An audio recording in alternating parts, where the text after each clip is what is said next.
क्या आप जानते हैं यूजीसी का असली काम क्या होता है? यूजीसी यानी विश्वविद्यालय अनुदान आयोग। ये यूनिवर्सिटी को अनुदान देता है, उन्हें मान्यता देता है और जरूरत पड़े तो उस मान्यता को रद्द भी कर देता है।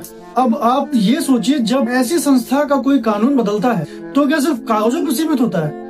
नहीं ना, बिल्कुल नहीं। उसका असर सीधा स्टूडेंट सिस्टम पे पड़ता है। अब सवाल ये उठ रहा है कि 2026 के यूजीसी संशोधन में जो संशोधन हुआ है उसका इतना विरोध क्यों हो रहा है? खासकर स्वर्ण समाज के अंदर डर का माहौल क्यों बनाया जा रहा है? क्या इस कानून से वाकई स्वर्ण समाज का भविष्य खतरे में है? इसका जवाब ढूंढने के लिए थोड़ा पीछे चलते हैं। 2012 के यूजीसी एक्ट को याद कीजिए। उस वक्त कौन शिकायत कर सकता था? सिर्फ स्टूडेंट। अगर किसी स्टूडेंट के साथ धर्म, जाति, विकलांगता और नस्ल के आधार पर भेदभाव होता था तो तब भी ये शिकायतें होती थी, पर इंक्वायरी कौन करता था?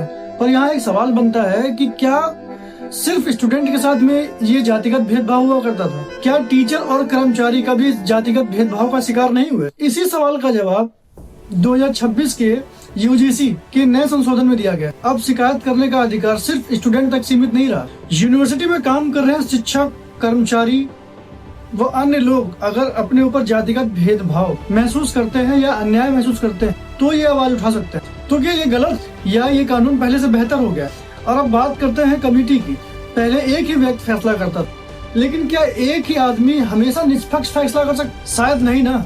इसीलिए एक नई कमेटी बनाई। इस कमेटी में महिला, SC, ST, OBC और दिव्यांग का होना जरूरी बताया। लेकिन एक सवाल है जो बार बार पूछा गया है कि क्या स्वर्ण समाज के लोगों को इस कमेटी से बाहर कर दिया गया? जवाब है नहीं। इसमें अध्यक्ष स्वर्ण हो सकता है, सचिव स्वर्ण हो सकता है और महिला दिव्यांग भी स्वर्ण हो सकती है। तो ये बात आ कहां से रही है कि स्वर्ण के साथ अन्याय हो रहा है? अब एक और सवाल कि क्या ये कानून सभी यूनिवर्सिटीज पे लागू? तो जवाब है हाँ।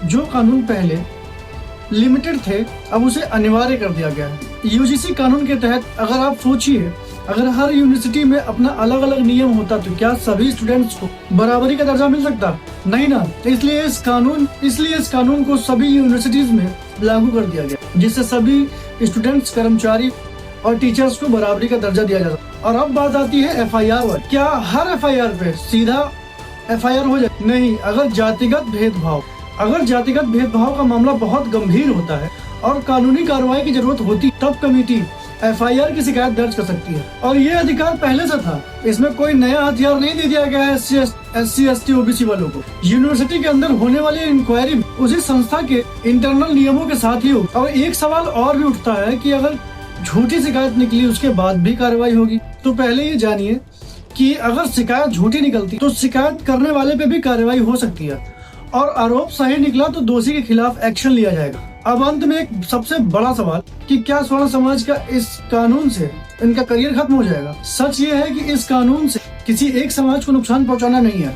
मकसद सिर्फ इतना है कि किसी के साथ जातिगत भेदभाव ना हो। इसलिए सवाल ये नहीं होना चाहिए कि हम किस जाति, किस धर्म, किस कैटेगरी से आते हैं। सवाल ये होना चाहिए कि क्या हम अन्याय के खिलाफ खड़े हैं या नहीं। तो मैं सभी स्वर्ण समाज से कहना चाहूंगा कि पहले कानून को पढ़िए, समझिए और फिर अधूरी जानकारी के बिना डर का माहौल ना बनाए।